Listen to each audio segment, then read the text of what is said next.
तो दोस्तों, अभी अभी भारत ने बनाई ऐसी तकनीक कि अब पानी की तरह बहेगा। पेट्रोल और डीजल कौड़ियों के भाव बिकेंगे। पेट्रोल और डीजल अरब देशों में आया भूचाल अब आरओ मशीन की तरह घर में बनेगा। पेट्रोल आत्मनिर्भरता की ताकत ने पूरी दुनिया को हिलाकर रख दिया है। जी हां दोस्तों, भारत ने एनर्जी सेक्टर में ऐसी तकनीक डेवलप कर लिया है जो एनर्जी सेक्टर का पूरा नक्शा बदल कर रख देगी।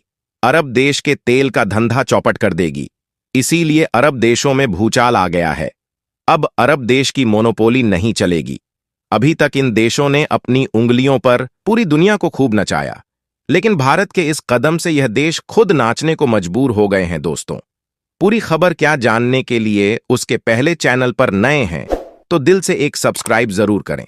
दरअसल दोस्तों, भारत अब कुल ऊर्जा जरूर का 45 पर हिस्सा दूसरों देशों से इंपोर्ट करता है, जिसमें अरब देश से लेकर रूस, इराक और ईरान शामिल है। और क्रूड यल खरीदने में भारत की फॉरेन करेंसी खर्च होती है, जिससे भारत की इकोनॉमी पर बड़ा असर पड़ता है। लेकिन अब यह पैसा विदेशों में नहीं जाएगा, क्योंकि भारत ने आत्मनिर्भरता को मद्देनजर रखते हुए एनर्जी सेक्टर में एक ऐसी तकनीक बना डाली है जो भारत को मालामाल कर देगी। इस समय भारत हर सेक्टर को छोड़कर एनर्जी सेक्टर में बड़े शिद्दत से जुड़ गया है, क्योंकि एनर्जी सेक्टर का 8 पर हिस्सा अकेले पेट्रोल कवर कर चुका है। यह इसलिए क्योंकि हम इतने आदी हो चुके हैं कि अभी तक पेट्रोल डीजल के अल्टरनेटिव के बारे में सोच तक नहीं। लेकिन जब अरब देशों ने धोखा देना शुरू किया तो भारत की अक्ल ठिकाने आई।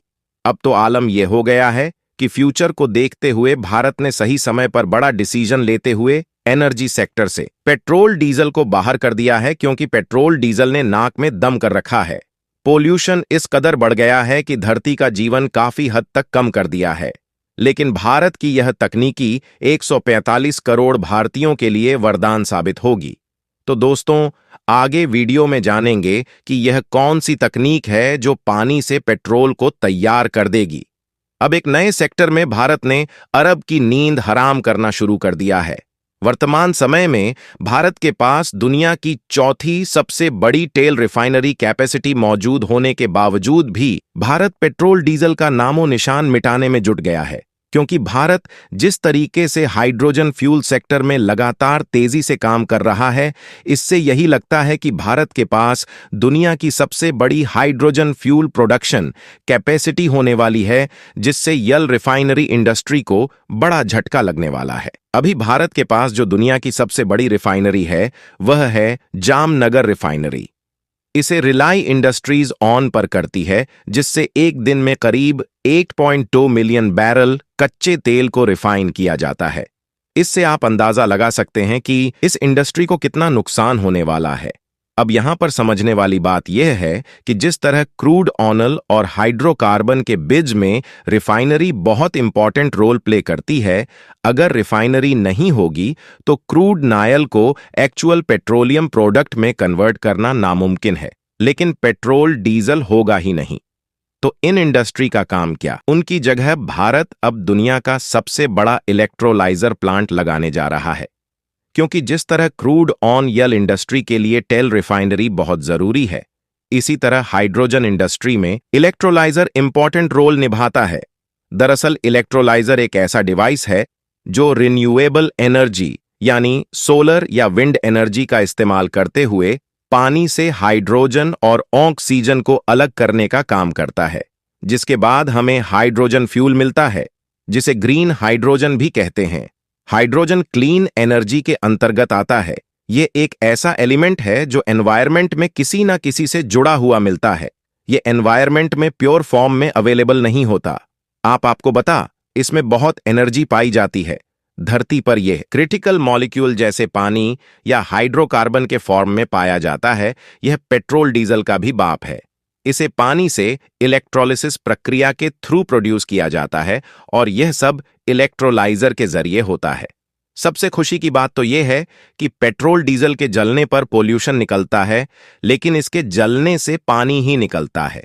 अभी तक भारत इलेक्ट्रोलाइजर दूसरे देशों से इंपोर्ट करता था, जो काफी महंगा पड़ता था, जिससे भारत के पास इलेक्ट्रोलाइजर का स्टॉक लिमिटेड था। इसलिए भारत बड़े स्केल पर हाइड्रोजन प्रोड्यूस नहीं कर पा रहा था, लेकिन भारत इसे बनाने की एक ऐसी तकनीक खुद डेवलप कर लिया है जो दुनिया का सबसे सस्ता इलेक्ट्रोलाइजर बनकर तैयार कर देगी। दरअसल आज एक ऐसी रिपोर्ट निकलकर सामने आई है जिससे यह सारी चीजें क्लियर बताई जा सकती हैं कि भारत फ्यूचर में दुनिया का सबसे बड़ा इलेक्ट्रोलाइजर प्रोड्यूस करने वाला देश बनने वाला है। रिपोर्ट के मुताबिक 7 जुलाई 2023 को भारत की solar energy corporation on off India की तरफ से 1.5 गुना के इलेक्ट्रोलाइजर मैन्युफैक्चर करने के लिए कुछ कंपनी को इनवाइट किया गया था, जिसमें करीब 21 कंपनियों ने पार्टिसिपेट किया। इसके अलावा हाइड्रोजन प्रोड्यूस करने वाली कंपनियों को भी इनवाइट किया गया था, जिसमें करीब 1414 कंपनियों ने पार्टिसिपेट किया था। और इस बार स्टार्टअप में छोटी कंपनियां नहीं बल्कि बड़े बड़े दिग्गज कंपनियों ने पार्टिसिपेट किया।